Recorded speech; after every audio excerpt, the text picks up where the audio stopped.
Bingo Blitz rules. If your bingo has ads in it, That's not a bingo. if it doesn't have the coolest tournaments, mini games, and the most breathtaking design, Nope, not a bingo. if your bingo moment makes you feel so excited that you just want to burst in joy and scream out loud, bingo! Sorry, so you're playing... Bingo Blitz? Now that's a bingo.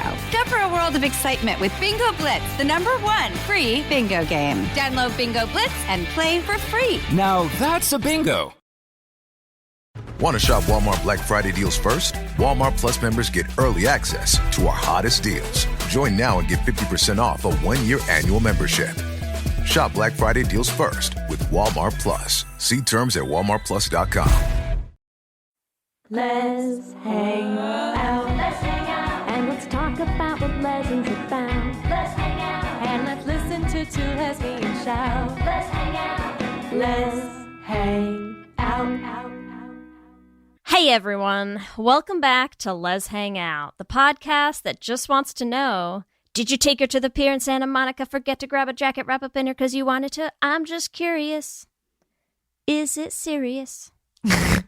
Curious? I'm just curious. Like, curious is an understatement. Is it serious? I feel like it's an appropriate song for a show where people are watching their significant other date a whole bunch of other people. Anyways. It's very apropos.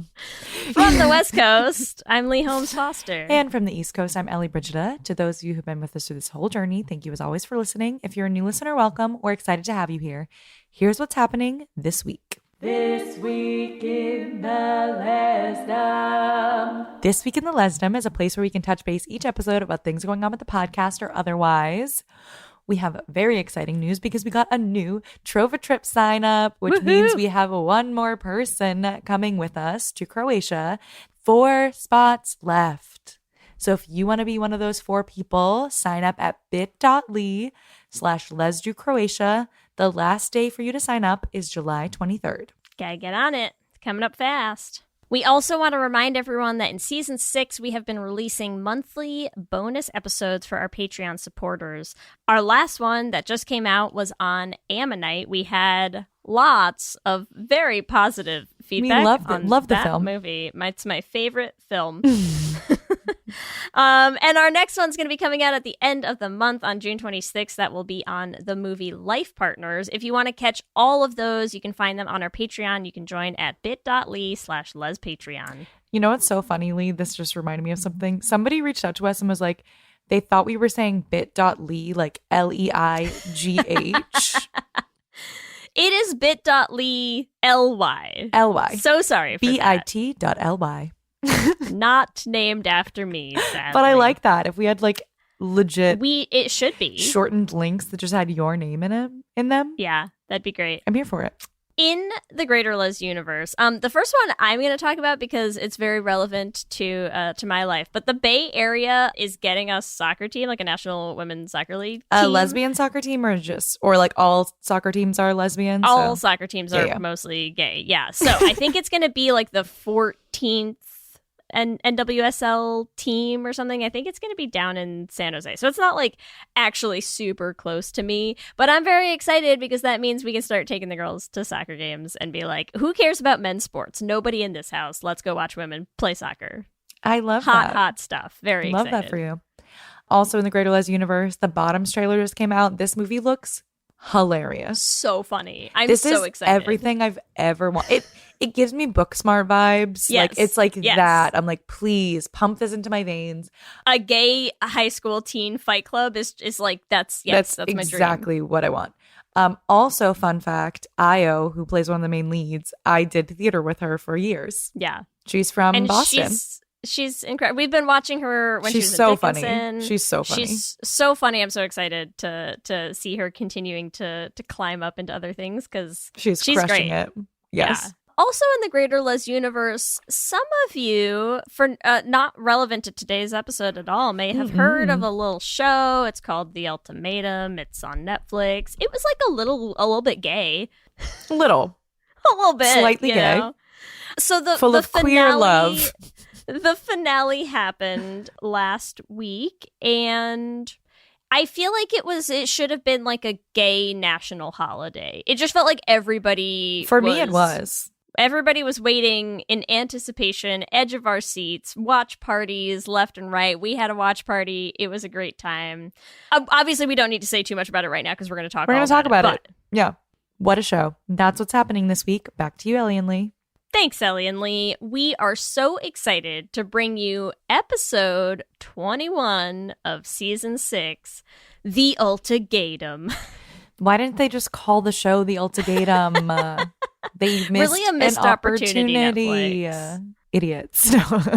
Yeah, listen, we just felt like every other queer person over the last, couple weeks, we've been talking about nothing else. We can't stop. We can't stop. Cannot so stop. We thought we would subject all of you to Ellie and I in real time. Talking about The Ultimatum. All of Queer our thoughts love. on Let's The Ultimatum. freaking go. We want to construct this in a way to talk about the show itself, but also talk about all of the things that come up in the show that are like super queer or super specific to queer relationships, or just like sort of, discuss the psychology of The Ultimatum, which was wild to watch. But Leigh, what are your thoughts just like on the show in general? Like when you started watching it, how did you feel? How did you get into it? Did you see a video clip? Like, why did you decide to start watching The Ultimatum? Yes, I saw all the promo leading up, and I mean, you know how bad Kelsey and I are at like staying on top of current media. We made so many poor choices in our lives over the last few weeks because just to watch it. Yeah, you'd watch an episode and we're like, I have to watch the next episode. And we're like, we need to get in bed. Like, we have children and jobs, and like, we are not people who can afford to stay up as late as we did for many nights watching this show, but we did anyways, and that is the choice we made. Poor choices. But listen, it's reality television. It's trashy, it's chaotic, you know what you're getting into, but we kept getting sucked in. We were so sucked in. Couldn't stop. You binged like so many episodes in one night. Like, how many episodes did you watch that night? 6 episodes in one night. You're insane. We'd been watching it for days and you caught up in one night. Yeah. Yes. I don't know. I think I went to bed at like 2:30 that night or something. Like I couldn't stop. And where were you emotionally after 6 straight episodes of this show? A wreck. I was a wreck. I was all over the place. You're just like, what? Like, the first few episodes, you're like, I think I know where this is going. And then you're like, what the? I had no clue this was going to go here. And then the finale was the most shocking of all because it was just so shocking. So also, if you have not watched... There will be spoilers. Yeah, if you have not watched The Ultimatum Queer Love, there will be spoilers. Like, we just have to talk about everything that happened. Yes. So maybe if you haven't watched it, go watch it and come back and listen to this episode. And maybe I'll use that as a good opportunity to say, if you haven't watched The Ultimatum yet and you are not a reality TV person, that's okay, that's fine. I'd like to give a quick overview of the premise for anyone who's not familiar with it, so that everyone can sort of follow the discussion we're having. So the premise of The Ultimatum, this is like their queer season, but it's a show that has had other seasons with straight couples prior to this. And so the format of the show is you have 5 couples. One of the partners in the couple is ready to get married. They are like, I'm there. I want to spend our lives together. Why aren't we getting married? The other partner maybe not ready yet.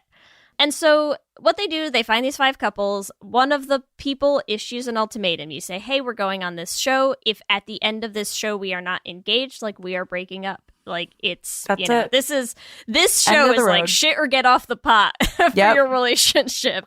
Shit, get off the pot or get on someone else's pot. Yes. And so, of course, in Oregon, yes, on that note, so in, of course, the most reality dating show premise that you could come up with, what they do with these 5 couples to decide if they want to get married or not is you make all of them break up. You all date within those couples for a week. And then at the end of the first week, you pick someone who is not your original partner. You move into a trial marriage for 3 weeks with them. You live in an apartment together for 3 weeks. Then you have 3 weeks of a trial marriage with your original partner. So now you move back in with your partner for 3 weeks into an apartment. And then at the end of that, you have to make the decision. Do you propose to your partner? Do you leave single? Do you leave with the person you did your trial marriage with? There's options, but it's just, that's the premise. That's the show that we're discussing for anyone who hasn't seen it and wants to follow along the conversation. I just wish everyone could see Ellie's like full body reactions to just even like discussing the premise as I'm saying this out loud. Ellie's having an experience over there, everyone. the premise is insane. I can't even like my whole thing is like I'm sorry to all of you who went on the show. I know probably we will talk to some of you at some point, but like I just feel like if you choose to go on this show, like there is something fundamentally wrong with your relationship. Not necessarily with you, but there has to be something fundamentally wrong. Like you cannot imagine that going on this show is going to make you a better partner. Everything about this show makes these people like worse off than they were when they started. I'm gonna try to devil's advocate us right now, okay? Here's what I have to imagine is the only thing that you could be thinking that would lead you to go on a show like this. Is you're like, I want to get married. I don't think my partner is appreciating like how good our relationship is. Maybe if they have to be with someone else for 3 weeks, they will more appreciate the things that I bring to our relationship and realize that they do not want to leave the door open to date other people because it is not worth it. That's the only thing I can imagine that you are thinking, because otherwise it makes no sense. Right? It is wild. That is an idea that I think makes more sense in a heterosexual situation. Like I can see when this show, when you make this premise and you roll this out with straight couples, I feel like that mentality makes more sense to me. Roll it out feel like they're like, oh, because we're queer, like living with someone for 3 weeks is way too dangerous. And it's not I as just think crazy. It's a very I haven't different. I haven't seen the heterosexual. I haven't seen the heterosexual seasons like, either, I don't and know I really want if to. it gets as crazy as it does with this one, but I'm pretty sure that at least one of the couples in the heterosexual one, I don't think they actually left their partner, but they did fall in love. Wow, wild. I feel like I see it as such a different thing to do with a whole bunch of queer people than it is to do with like straight couples. This is just messy. It's messy. So messy. That's why I'm saying, I'm like, you basically are like, okay, let's go on this show for what? So it's 6 weeks of the trial marriages plus 1 week of the dating. So let's say it's like 2 months-ish. Let's go on this show for 2 months and let's create a super traumatic experience that we'll never recover from. That sounds like a great thing for us to do to get married. Like, let's put ourselves in a situation where we are going to completely traumatize each other. I mean, it worked out great for everyone, Ellie. Walk down the aisle. That sounds like a so wonderful idea, right? Like, it's insane. It's insane. Let's dive in. So that's the premise of the show, which, first of all, just I think is buck wild. Like when I saw this show and it was not gay, I was like, that show's fucked up. I'll never watch it. Now it turned gay and I was like, I gotta watch it. But let's talk about like some of the things that we saw on the show that are just like larger microcosms of relationships. I think the biggest one for me, and I know I'm maybe not going exactly in order here, is just the concept of like, okay, let's do a trial marriage with a new partner.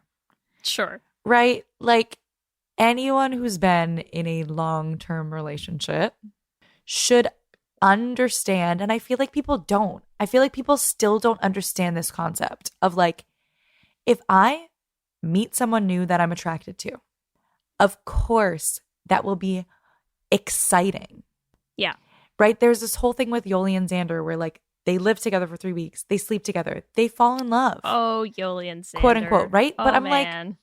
like, that just doesn't compare. It does not compare to a long-term relationship. Like you cannot put those two things next to each other and be like, how do I make a decision about the amount of intense feelings I feel for someone who I'm basically in the honeymoon phase with versus my partner who's been with me through all this shit for years. But that's what's interesting, because I actually think, listen, as much as the whole Yoli, Xander, Mal situation was just a cluster. Yes. I think there's something interesting to look at in there, because if you look at Yoli's reaction at the end, right? Like Yoli says yes to Mal and chooses Mal ultimately. Yes. Even though she's in love with clearly someone else. infatuated with Xander. And I think it's exactly what you're describing, because when she says it, she's like, I feel like if I'm following my head and not my heart. And I don't think that's true, actually. My take on it is that Yoli was unable to separate the fact that, like, yeah, your early relationship weeks are not your 3 years in relationship weeks. Yes. And the reason that you feel a sense of loyalty to somebody and you're calling it, like, not love, but that is long-term committed love, when you're like, I cannot not be with that person, even though I have all these, fun, flirty, exciting feelings for someone else, because the fun, flirty, exciting feelings are not going to be there in 3 years with that person either. Exactly. That shit goes away. It always will go away. It's not the same. It is never the same. Like, even just it's scientifically. Like chemically, yes. Yeah, chemically. Yes. You will not be in the same relationship with someone after, usually it's like 2 years. I think like 2.5 years. Like, chemically, scientifically, your relationship will change because it has to. Your body changes. You're not reacting the same way. And it's like everyone has those friends, right? Like, everyone has those friends who serial date for like 2 or 3 years and break up, and they can never get past that point. And you're like, oh my God. I mean, but this is like a huge rant on society, but I think that's what's severely wrong with our society, which is why I just was watching the show being like, this is exactly what's wrong with our society. Yes. And this is a show that's designed to like mess with your brain, right? Yes. By being like, oh, let's dangle in front of you those fun early week feelings again, and then ask you if you want to choose the person who doesn't produce them in you the anymore. Fun first week feelings anymore. And like, it's wild. It's a wild idea. But I'm like, seriously, like when you look at like, I don't know, like just like look at like all of our grandparents, like they were not madly in love 50 years later. It's not the same feeling, but they like, and yes, like there's, trade-offs we get from like people 50 years ago being like, I guess this is it. But also, this may be just me, but I'm like, also, I do feel like there's actually something super valuable about the feeling of like, I chose this person and I'm going to continue to choose this person. Yeah. And it's not so easy for me to just like jump between people. Right. Like, I know there's like obviously like a more like old fashioned view of that for like the reason that a lot of our grandparents were together for 60 years, even though some of them hate each other. Right.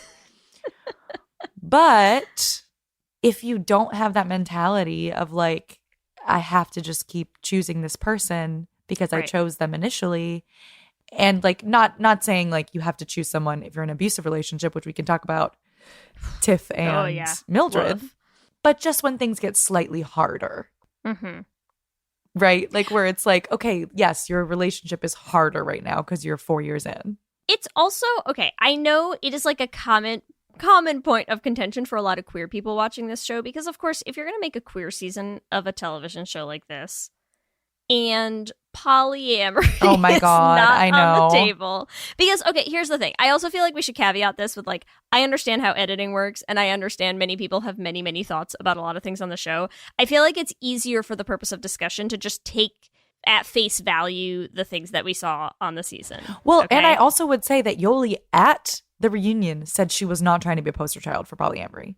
No, I know that. I'm not even talking about that. I'm just saying, like, I think it's easier for us to say, like, listen, we are not going to try to do, like, a deep dive into the psyche of everyone on here, and whether or not the version of themselves that they were portraying for the cameras is a realistic version of them or not. What we are going to be doing is taking those versions that they did present and discussing them, okay? Yes. So just so everyone knows, please don't come after us with your thoughts on how everyone was really feeling or who they really are. But I just think at face value, as presented on camera, the idea that you had a person like Mal who was like, you're in love with someone else. That's a reality that can happen. That doesn't mean you don't love me. I understand that. I respect that that's a thing that's going on in your life. I'm not going to like trash talk that. Like, that was a prime situation to have the ability to say like, hey, there is a component. Like, I'm not going to say this is why people are polyamorous. Obviously it's not. But I think that like polyamory does provide, like, if that is something that people are open to, does provide that opportunity to have both the committed stability of a long-term relationship and the fun, happy, flirty new feelings with someone else. And maybe those fun, flirty feelings with that person can also turn into a stable, committed relationship. And like, that's all possible as well. But I do think that it's like, that was right there. And it's so funny to watch a dating show as queer people when you're like, I get that you're trying to make a queer season of this, but like, they clearly should just all three start dating. And I don't understand why. Don't understand why that's not happening. Like, what's happening? You can say yes and still date Xander. What's the problem here? Yes. I mean, you could literally have you could have gotten married to Mal and then be like, so, like, me and Mal talked about it. Like, you know, Mal's my partner. Like, I love her. I want to be committed to her. Like, but she's willing to, like, give me the space to also explore this with you if you're open to that. Like, but like they had all those scenes in the finale where like they just kept pushing Yoli and Xander together again and again and again, and I just kept wanting her to be like, I'm whispering in your ear, like, I said yes, but I'll call you. Like, we talked and we cleared it and it's fine. Yeah. But that, I mean, that's the thing, right? Is like, I just feel like the show still turned out to be slightly heteronormative. Oh yes. Right? Because it's like, the ultimatum means you can either be this or this. And yeah, there was such an that was like the most fucking incredible opportunity to explore it. Especially seeing how Mal initially reacted. Like, I was like, oh, Mal clearly like has friends who are poly. You know what I mean? Like, has been to therapy. Right? Like, I'm like, clearly like this is not a new concept for Mal. Right. Like, Mal is like, yeah, like, this is something we could talk and work through. Right. But most importantly, in our relationship, do you want to get married? Right. And yes. that was just, it just left me wanting, you know? Yeah. But I think the thing that sucks about that is like, you're like, oh, I wish that she was whispering, but I feel like that's what it was. It was like, Yoli probably is like monogamous, and so she was having a hard time with it, right? So I feel like she got put into this. Well, Yoli was in love with two people, so she's not that monogamous. But you know what I mean. Like, her, I do know what you mean. I know. I feel like her brain is like, no, I have to have that one committed partner. Like, she's not really open to being poly, even though she had this like experience that could have opened her up to that.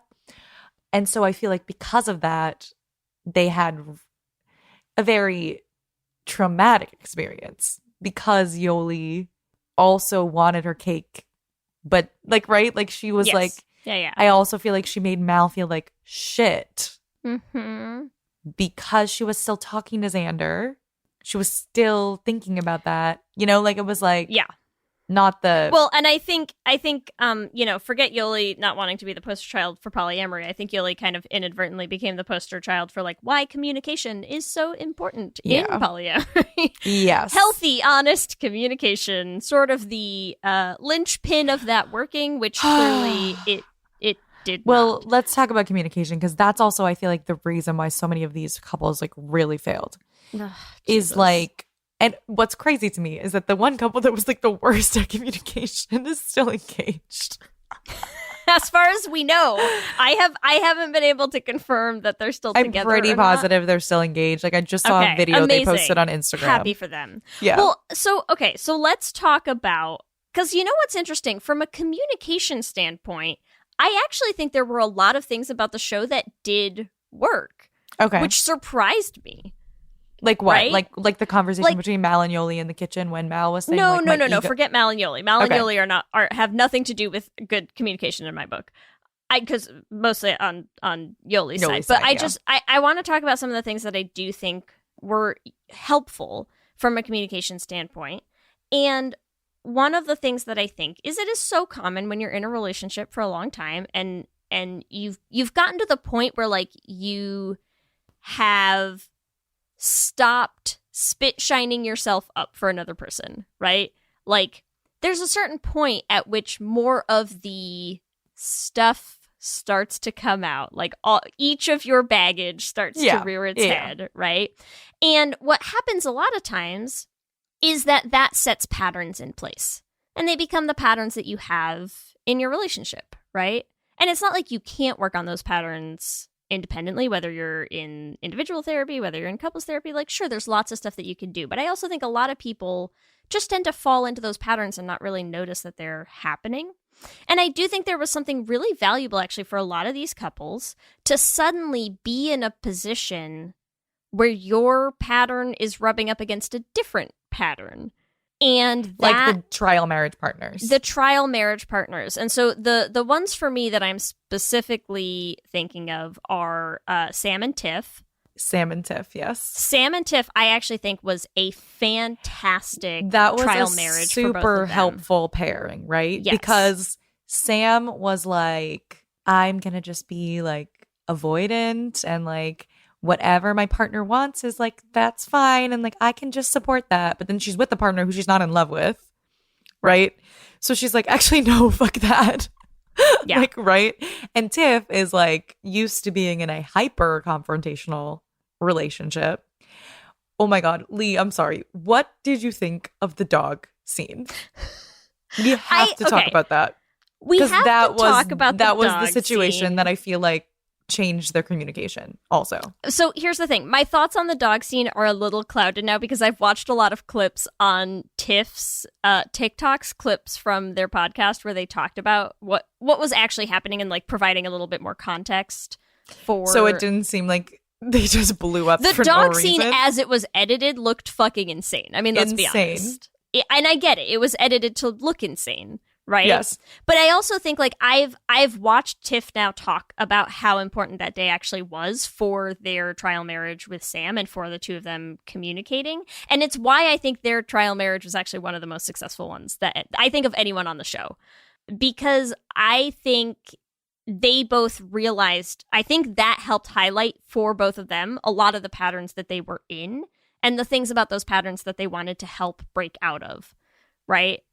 And I think that actually is very useful. Like if you can realize suddenly that you're like, oh, I am communicating in a certain way, or it's coming across a certain way, or I am receiving things constantly in this way because of the patterns that my partner and I have fallen into in our relationship, and realizing that like, oh, actually that's just a pattern that doesn't necessarily have to have anything to do with reality because now I'm applying it to somebody else and they're not doing that and they're not in the same way. Like I just think it was really good for both of them. Like I said, I think Sam learned to stand up for herself way more, and I think Tiff learned that they are constantly on the defensive because they were in an abusive, toxic relationship. Yes.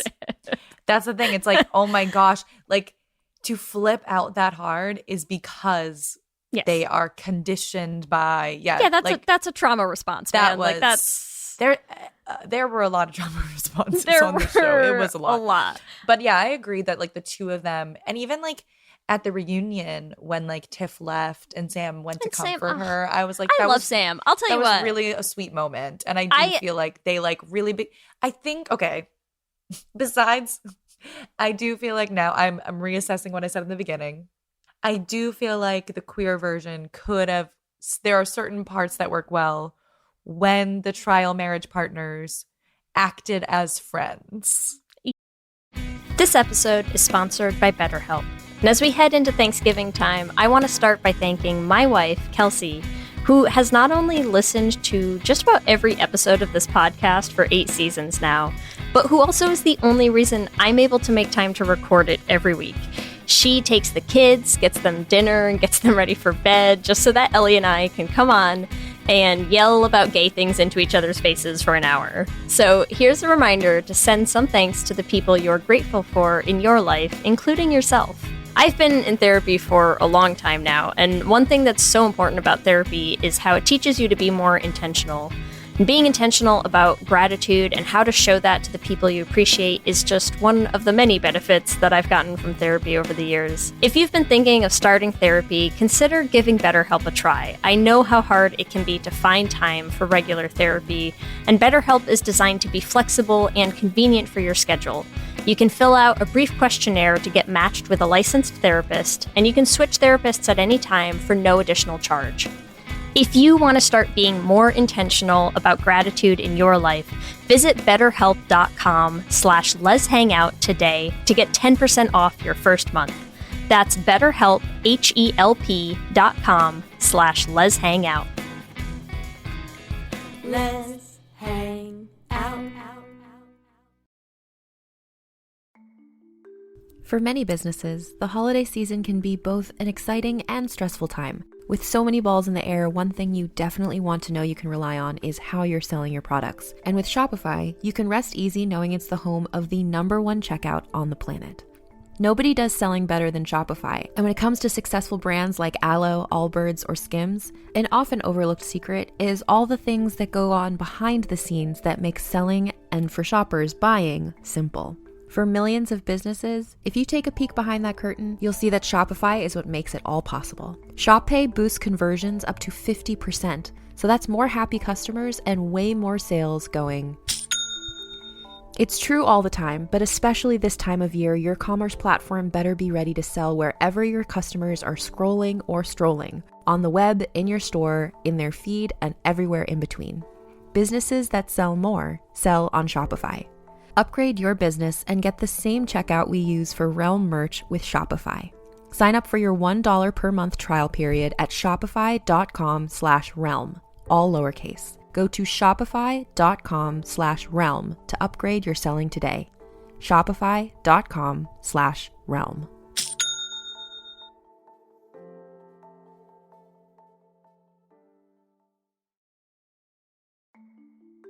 For many businesses, the holiday season can be both an exciting and stressful time. With so many balls in the air, one thing you definitely want to know you can rely on is how you're selling your products. And with Shopify, you can rest easy knowing it's the home of the #1 checkout on the planet. Nobody does selling better than Shopify. And when it comes to successful brands like Aloe, Allbirds, or Skims, an often overlooked secret is all the things that go on behind the scenes that make selling and, for shoppers, buying simple.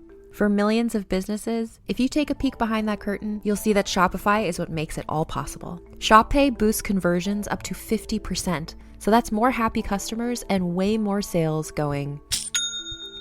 It's true all the time, but especially this time of year, your commerce platform better be ready to sell wherever your customers are scrolling or strolling, on the web, in your store, in their feed, and everywhere in between. Businesses that sell more sell on Shopify. Upgrade your business and get the same checkout we use for Realm merch with Shopify. Sign up for your $1 per month trial period at shopify.com/realm, all lowercase. Go to shopify.com/realm to upgrade your selling today. Shopify.com/realm.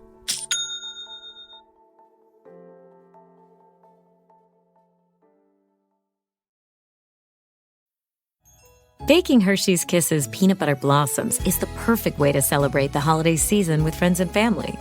With their classic, rich, creamy milk chocolate taste, there's no better way to heartwarm the holidays than by baking with Kisses chocolates. Find Hershey's Kisses holiday chocolates at your favorite retailer. Yes. Yes. Right? Like, I'm living Which I with a do think friend is you're for more the- likely to get in a queer thing, yeah, of because like this. I would not be like, oh, I'm living with a random man. Let me really work through my trauma Let's with this process man. our Like, feelings. Yeah, exactly. Like, I do feel like they got a little, like, some of the trial marriage partners got like a therapist for the next 3 weeks, like Mel and Lexi and Sam and Tiff. Yeah. And then some people got just like sex for 3 weeks. Some people got looking at each other's bank accounts. Well, okay, listen, as much as I don't want to use Yoli and Xander as the poster child for much, I will say another area where I think this show can have some positive benefits. If this show served nothing other than to get Xander out of that relationship with Vanessa. Oh my God. It was all worth it. The season was worth it, everyone. It was worth it. Because again, I think that when you're in a toxic relationship and then you have the opportunity to finally see what it's not to not be with somebody who is constantly emotionally manipulative and selfish narcissistic and yes. I feel like that was eye-opening. And so it's like, of course Xander fell hard because suddenly somebody was asking her what she wanted. Yeah. And like she's like, wait, what I want? Like she's like, I've been like Vanessa's little play toy for 4 years. Oh my God. It's just, it's like, it was uncomfortable to watch them together. It was wonderful to watch Xander being able to break free of that. And it's like, listen, if the show did nothing else, credit for that. Credit where credit is due. The Ultimatum, you freed Xander. And we thank you for it. Rough. All queer people, thank you for doing that, because holy God. Yeah. Like, I know every-ish season of a show like this has to have a villain, but like, sweet Christ, what a villain. It was rough. I will say, and I'm going to be controversial here, but you already know what I'm saying. I've become a bit more sympathetic towards Vanessa. No, so dude. Not I in a am million sorry. years. I think agree. She's crazy. I agree she's crazy, but I think she's going through some real pain. You know? And I think maybe for her, you and I will agree to disagree. I think she has real feelings. I think she is selfish. I think she's manipulative. I think she's not a good partner. But I do think she's hurting. So I feel for her on that. That's possible. That's all I'm saying. I think the blame for that lies with herself. I agree, but I own, still am empathetic. her own shoulders. I still am empathetic. She got out of a 4-year relationship. That's still rough. I mean, yes, but it desperately needed to end. That relationship needed to end. So it did. I think that was the right call. Can we talk a little bit about the finale? Because you and I, we watched the finale together with some of our patrons for the watch party, and we were all shocked. Oh my God. A little surprised. The finale, okay, thank God they had that reunion, because the finale felt like I was in an episode of Black Mirror. Yes. Yes. I was like, did they just do such a good job of editing this that they really wanted to completely trick us that each of these people were actually in incredible relationships, and they just wanted to put some shit in for drama? I was like, am I losing it? I cannot believe they all said yes. It was wild, because we had sat down before we all hit play. We had put our guesses in for who was gonna stay together and who was gonna propose and who was not. We did not guess that 4 of those couples were gonna be proposing that day, right? Not at all. That was wild. So we were shocked, and then I'm curious, what was your experience of coming out of that finale and into the reunion? Oh my God. I mean, I felt so uncomfortable during the finale. Yeah. Skin crawling uncomfortable.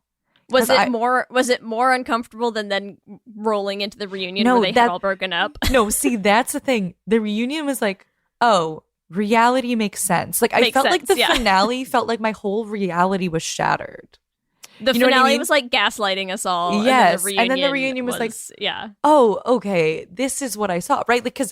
So we weren't crazy, right? Tiff and Mildred, the fact that in the reunion, Mildred literally said she got arrested for domestic violence against Tiff is wild. Well, and listen, I think we should, because we're not going to dive in, everyone, to the kind of deeply traumatic part of that, but we do want to comment on the fact that yes, it is absolutely fucked to bring someone and their abuser onto a reunion show together. Yes. And yes, it is deeply fucked that probably the only reason Netflix thinks that was appropriate is because it was the more femme-presenting person in that relationship who got arrested. Because I'm sorry, but you cannot convince me that if they had a straight couple with a man who was arrested for domestic violence, they would never put him in the same room with the woman that he was abusing. Yeah. Nor do I think they would have done it if it was Tiff. If Tiff was the person who was getting arrested with a domestic violence charge and they're the more masculine presenting partner, I don't feel like they would have handled it that way, and that's fucked. It's so yes, fucked. Absolutely fucked up, but sorry, continue your thought. No. It's super fucked. And also just to also put another thing on it is even though the show is so fucked up, I'm there is so much real shit on it, right? Where it is true, there is a high percentage of same-sex couples where domestic violence is happening. And it's not as no, and they didn't call it out at all. They didn't put a content warning. They didn't no one even. The only person who even went after her was Sam, and then no one mentioned anything about it. I mean, it was pretty. And I really, honestly, Yoli defending Mildred really got to me. Yeah, that did not rub me the right way. So not at all. That was rough. But what do you think about all the other couples that had broken up though? Honestly, I was okay, thank God, because I did I felt bad for Mal, because I was Mal really put everything into that relationship with Yoli, right? Mal was putting everything on the line. She was ready to be committed. And just watching the show, and that's why I was okay, great. Mal watched the show and was oh yeah, Yoli was not as honest with me And I'm like, we knew that watching. So it just Right. didn't feel right. Like, it didn't feel right to see Yoli with Mal. When, like, you see all this other stuff, I'm like... It was a really good exercise in why honest communication is important in a relationship. You know what's funny? You know what Kelsey and I were talking about after we watched it is, like, I think it's the wrong premise. What do you mean? What we were discussing is, like... Because, again, I think one of the things that I do think this show, just at its core, gets wrong is the idea that, like, marriage is just, like, just being in love with someone and, like, deciding to spend the rest of your lives together. And we're like, that's not what marriage is. Like, I'm sorry. And we're like, you're going to, live with someone for 3 weeks? The trial marriage was not a trial marriage. You're right. Silly. Like, it didn't. It's silly. Yeah. And so here's what Kelsey and I came up with as an alternative show pitch, okay? You bring in your couples who are doing the ultimatum, you split them up, and you do trial marriages with couples who have been together for like a decade. Each of you gets assigned a partner and a life, where I'm like, I want to see you do like an actual fucking actual life shit. So it's like, you don't give them yeah. an apartment. You say, here's what you both have budget-wise. You got to find an apartment and move in the next week. You're doing this with the game of life in the real game life. of life, right? Like, I want to see you be like, I want to see them partnered up with, like, have one of them live with me for a week, and you're like, okay, man, we are up at 6 a.m. Someone's got to drive the kids to school. Like, who's picking them up? Who's doing this? There's a dentist appointment today. Can you take off work and take them? Like, our taxes are coming up. Where are your forms? Do you have all your stuff? Like, where's your W-2s? Where's your like? You got to do real fucking life shit, because I'm sorry, but that's what you're actually signing up for, and that's the mistake that I think a lot of people make. And so you're gonna have them do these fucking like play run 3-week things where you're like, here's a free apartment, and here's free meals, and here's free stuff, and here's a camera crew following you around while you go drink some more. And I'm like, is this what you think marriage is gonna be exactly like? Like the trial marriages were a joke. That's what I'm like. I agree with you. It's like, what do you mean trial marriage? Yeah, like give them a fake baby. Yeah, dude. Like in freaking home ec class. Life. Do you know what I mean? Like, yeah, like put them, like the trial marriages were not difficult. No. Right? So I'm like put them but through that's some why hard- I think you partner them up with someone who knows how to do marriage, and then you make them figure out if they want to do it with the person they're in a relationship with. Because the problem they were all going into, and the reason that I think, you know, like, not the only thing that factored in, but the reason that I think a lot of them ended up proposing when they clearly should not have been proposing to that person is like, yeah, you're thinking of the wrong thing. Like, you're focusing on you're answering the wrong questions. And this show is never going to make you think about the right questions, you know, of like, what do you want your life to look like? And is it with this person that it's going to look like that? And I think many of them, if they had asked that question, would have not proposed at the end. Well, because also what you're basically doing is putting each of them into a honeymoon period again with their partner. Yeah, right? It's silly. It's silly. It's like 3 weeks is not enough time to work through all of the issues you had that clearly made you not want to propose in the first place. Yeah. And then they're just like, but I do know that I love you. And those stupid speeches. I hated the speeches. Oh my God. It was so much. It was so much. And it's really like, the ultimatum as a concept too is just so, it's like, the question is not, do I love you? Do I choose you? Do I want to do life with you? Do I think that all of like our communication is good? Do I think that like we have the same idea of, and our goals are the same and blah, blah. It's, do I not want to lose you? Right. And that question. Oh, that's such a bad question to ask. Right? That's a horrible question to ask. Right? Because of course you don't want to lose them. Right? Like nobody wants to lose their partner of 4 years. Yeah. Right? So like, yeah, then the fact that all of them say yes really is just, I don't want to break up with you. It's not I want to marry you. It's I don't want to break up. And that's not a great place to be in. And to be fair, to their credit, if you're making a reality show, it's a great reality show premise, because what you're going to do is create drama by sort of manipulating people to propose to people they should not be proposing to, and then bringing them back in a year to film them again. So that you can catch all the fallout. They broke up, yeah. Yeah, because, I mean, in that respect, what a great designed show. It is absolutely going to be high drama and fun, trashy television to watch. I mean, like, all of the stuff we're, like, seriously talking about aside, like, everyone fucking binged that shit out of that show. It was It was like addictive show. and fun. Of course it was. It's chaotic and dramatic in like the most delightful ways. Wild.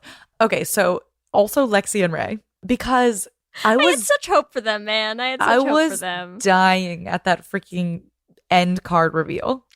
We screamed, like we lost our minds. That was like the wildest ending that you could have put up because there. They were so like, yeah, we're happy, blah blah blah.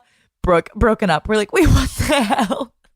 Yeah, Oh god. Hey, but did you know Lexi's already hard launching the new girlfriend? Happy for her. But it was a wild way to end that show. Like just holy god. Insanity. Yeah.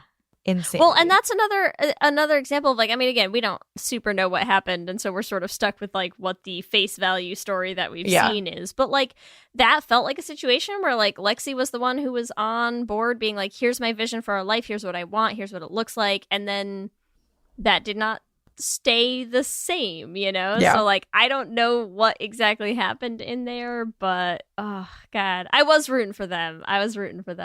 That was wild. But yeah, let's also talk wild. about the one couple that did stay together. And in terms of that, I'd like to talk about codependency. Oh god.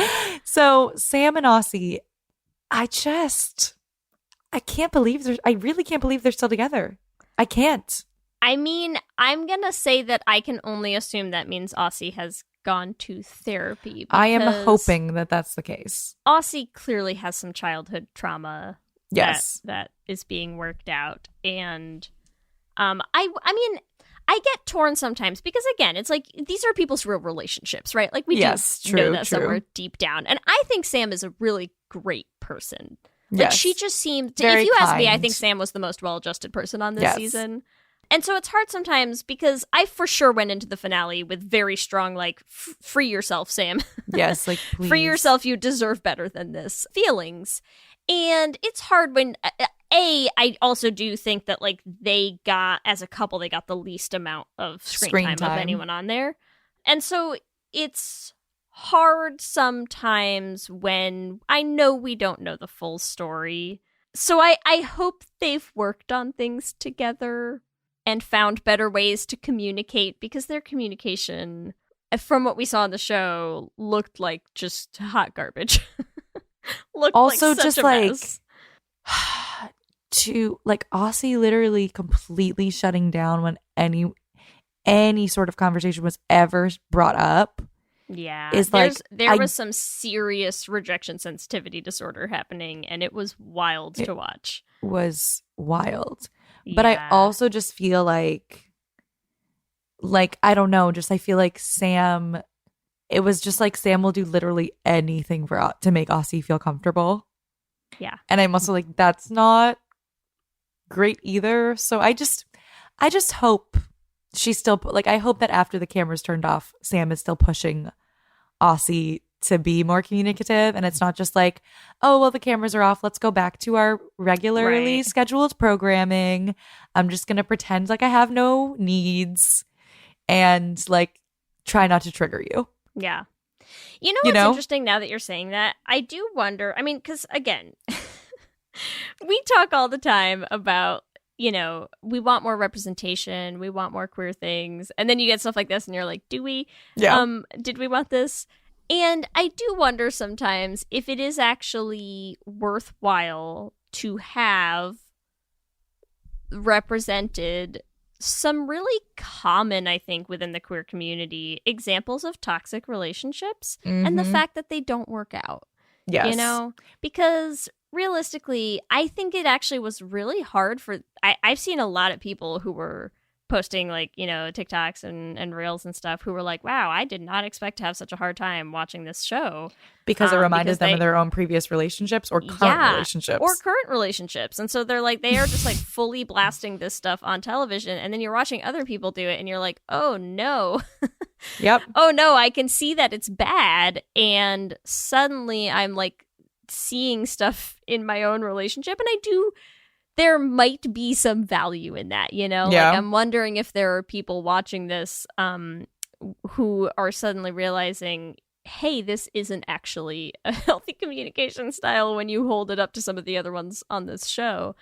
So let's just hope, listen, if you're out there and something in this show kind of struck home about your relationship, it doesn't necessarily mean you have to break up, but there might be some stuff definitely you need to talk work about on. it. Yeah.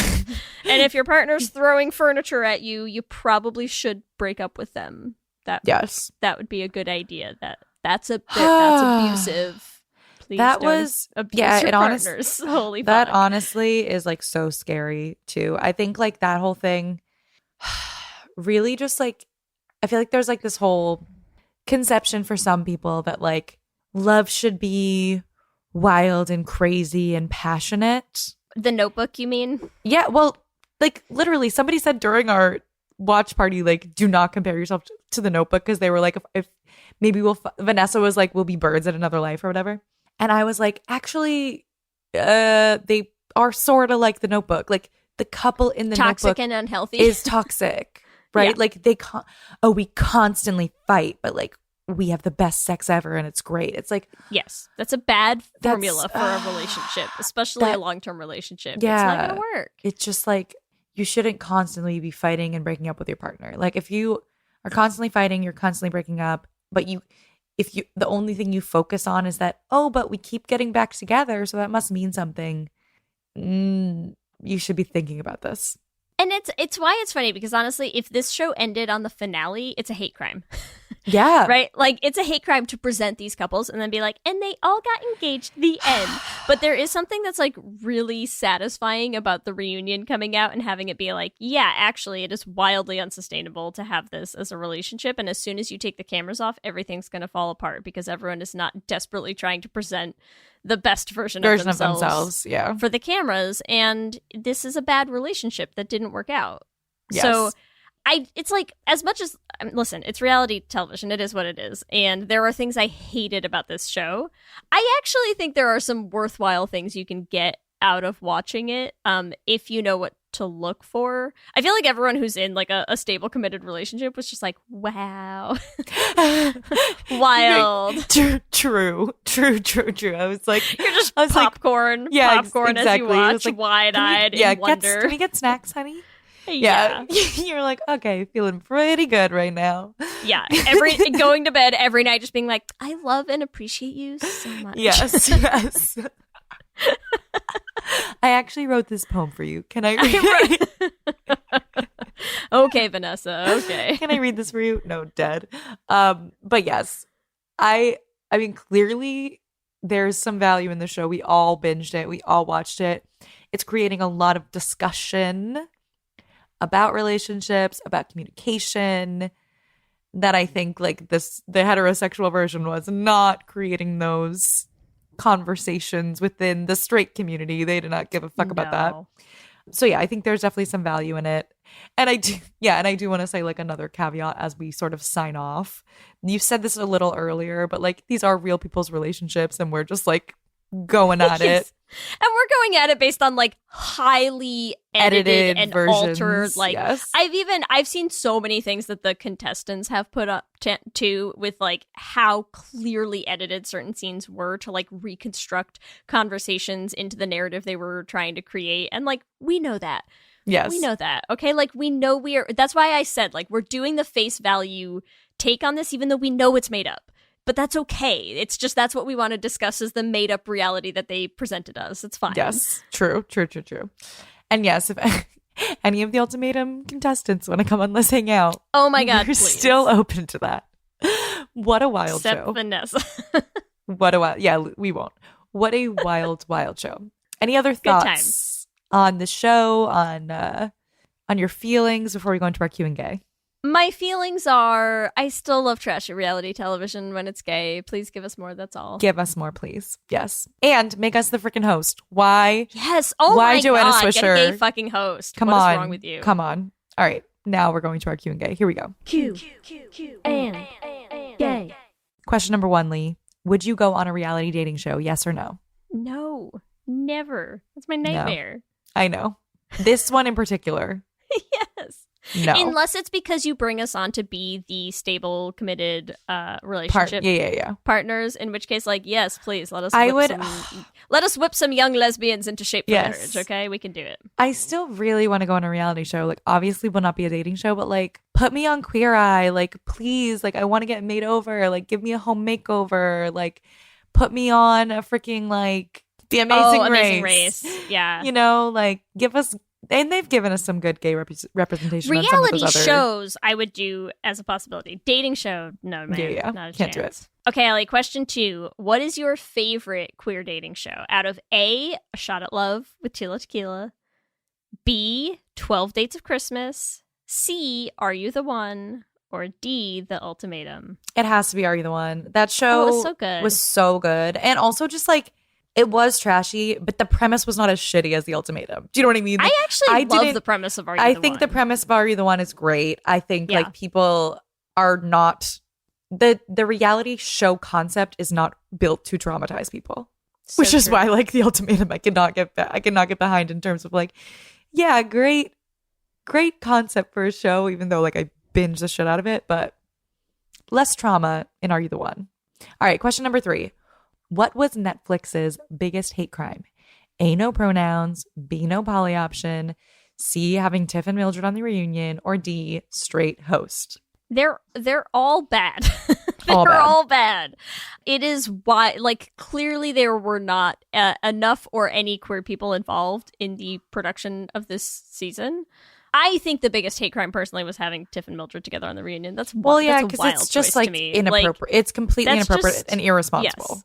Like, and just like harmful. In terms of my more like, no, honestly, all of them, they're all so bad. How do you not put pronouns up for queer people? Like, that's wild. The how do you have a straight host? Like, who made these decisions? Also, how do you have a straight host who's not a queer icon? Nothing against Joanna, but there's so many choices. Was like Melanie Linsky hosts The Ultimatum. Yes, like what are you? Yeah, what are you doing? So dumb.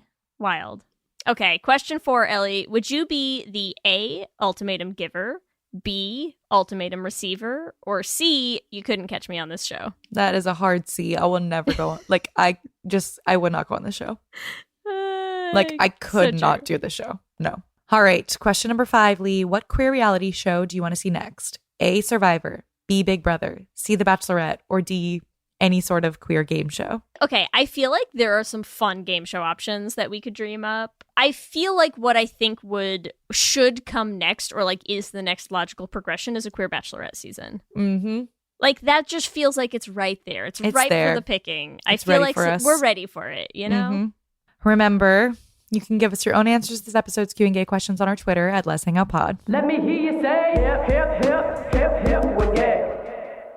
We love hearing from all of you. We love continuing to build this community. So we just want to shout out some of our favorite things every episode. And we want to start with a shout out to the podcast Brian Breaks Character. They reached out to us because during Pride Month, they go on hiatus and they wanted to take the opportunity to use that time on their feed to promote queer podcasts that they liked. So they had reached out. We sent them our episode that we did on Crush with Kristen King and Casey Rackham, and they wanted to put that up on their feed. So we just think it's great. It's nice to hear from them, and great to see people who are trying to use the opportunity in their soapbox that they have to promote queer shows. So if you want to check it out and give them some listens, you can listen to that episode over on their feed at Brian Breaks Character. We also have a few Instagram shout outs today because we had some hilarious responses to our Brave Should Have Been Gay. This one's from Marissa DeVoe, which said, "Is this why I begged to see Brave in theaters as a kid? Is this why Merida immediately became my favorite princess? The world may never know." And yes, Merida is a gay-ass bitch. So gay. We also should shout out Marissa, because I know we're saying the name. The name, obviously, for us means a lot. Yes. Good friend, and any of you who have listened to The Flame, Marissa was a huge part of getting that pulled together, helped so much with all of the music and all of that, and we just love her, and also helped with the 54 Below show. Just does a million things. Marissa's great, but the comment also made us laugh, so good. Another comment that absolutely killed us on that same post was Bi Spy, who commented, "I think Merida's ace. Actually, she's Arrow Ace, but they spelled arrow like ARROW, and it is just like gold. Just gold. Nailed it. Yes. Amazing. We also, as always, would like to thank our Lesbian Jesus patrons, Mark Foster, Tanya Ferguson, Alana Rosen, Lizette Stye, Adi Benitez, Fiona W., and Sophia Phillips. And our King Princess patrons, Amy and Ellen, Leah Henley, Andrea Doucette, and Julia Gonzalez. Thank you all so much for supporting us. We could not make the show without you. Remember, you can also find us on all the social medias. We are on Instagram, Facebook, Twitter, and TikTok at Let's Hang Out Pod. You can email us at letshangoutpod@gmail.com. Check out our website at letshangoutpod.com. Whatever app you use for podcasts, make sure you subscribe so you'll be the first to know when new episodes drop. We also have videos going up on our YouTube channel, so you can subscribe at youtube.com/letshangoutpod to catch those. Let's Hang Out is an independently produced show hosted by us with audio production by me. Our production assistant is Kristen Murison, and Twitter shenanigans by Leigh Holmes Foster. If you want to help support the podcast, the first thing you can do is leave us a rating and a review on whatever app you use to listen to podcasts. It helps new people find the show. If you want to support us, you can join our Patreon at bit.ly/lespatreon. We have bonus episodes for all of our patrons. If you're like, I cannot get enough of these Let's Hang Out episodes and I ran out, there's no more. You have to join our Patreon to get all your bonus episodes. We have, how many now, Leigh? 10? 10? I think 10. We have 10 extra episodes on our Patreon, and you can join for as little as $5 a month. It makes a big difference to us. So we hope you join at bit.ly/lespatreon. If you want to get some merch, especially now during Pride Month, what a great time to buy some fun queer designs. You can find all of ours and get them on all sorts of different things like tank tops, t-shirts, tote bags, sweatshirts, all kinds of options. You can find it at bit.ly/lesshop. And remember, we have a queer production company making queer podcast musicals with guaranteed happy endings that you can find everywhere at $dollarbeanprod. You can also check out our website, dollarbeanproductions.com. You can listen to all the episodes of our first show, The Flame, on any podcasting app. If you want to help support us in making more musicals, you can also join our Patreon. It helps so much with making sure that we can pay all of our actors and help promote the show. You can do that at bit.ly/dollarbeanpatreon. If you want to find us individually, you can follow me at Ellie Brigida on Instagram, Twitter, and TikTok. And you can find me on Instagram, Twitter, and TikTok at LSH Foster. With that, I'm Ellie. And I'm Leigh. And let's hang out again soon. Let's hang out.